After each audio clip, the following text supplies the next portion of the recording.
Let's turn over to you then. Baby manuals, what do people say?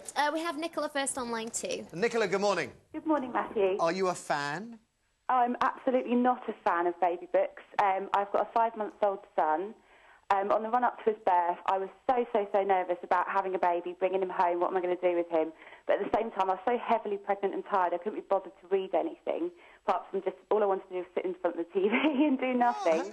Why not? I had my son, I brought him home, and you just don't have a chance to think about what you're going to do.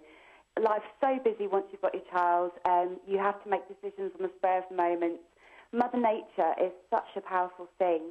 My son's taught me so much as to what he wants to do. I've learnt from my son. He develops his own routine. He's now in a fantastic routine of sleeping, feeding. He's a really contented little soul, and really, at one point I thought maybe I should be reading the books because you hear so much about them. Yeah. My neighbour gave me a Gina Ford book. I had a flick through it, and it was so prescriptive as to what time you feed your baby. If it wakes at this time, what time you should wipe its bum. If it does something at another time, it just got me stressed, and I ignored it and went back to my motherly instinct. Would you accept, though, that maybe you're lucky? I mean, when I read the comments on the Times, and I mean, there are hundreds, thousands, I mean, it just goes to page after page after page. It struck me that some women out there, and dads, because dads are on there, some men and women had children that seemed to sleep very easily and caused them next to no trouble, and others had a total nightmare experience, and their views on how important baby manuals were seemed to... Those that had difficult children liked baby manuals, and those that didn't. He didn't start off as an easy baby. He started off... I mean, we were very stressed about the fact that babies need to sleep on their backs with their feet to the bottom of the cots, and my baby would not sleep anywhere other than my chest. So we spent the first few nights of the baby sleeping in bed with us, totally panicked.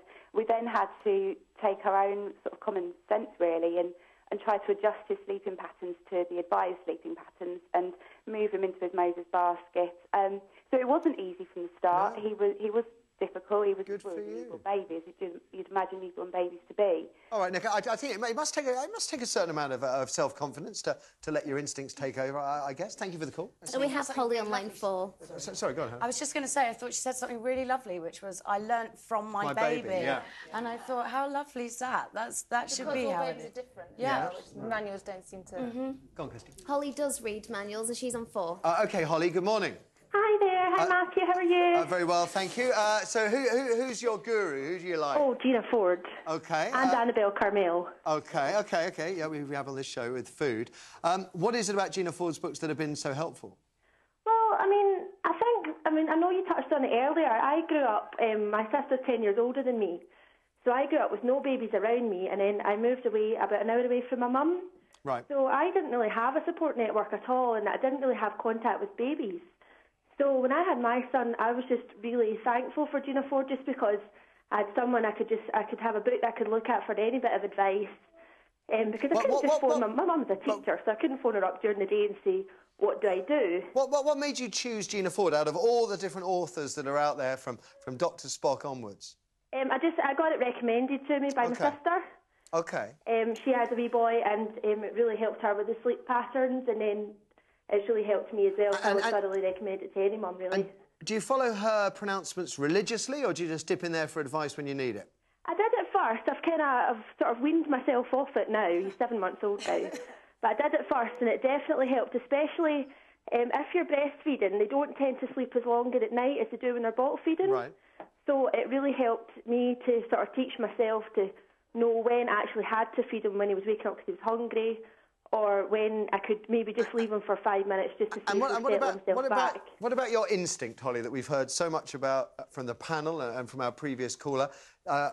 Could you not just follow your instincts? Would they have led you... I mean, I don't think that because you own a manual, you give up, your own you give up your own responsibilities. I think it's just that sometimes when, especially at the beginning, you're very hormonal, you're very sort of sensitive, and if your baby cries, you could instantly just...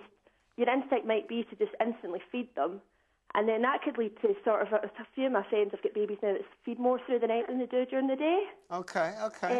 So I think, you still get your instincts, especially when they get a bit older. You know when they're crying because they're in pain or because they're hungry or whatnot.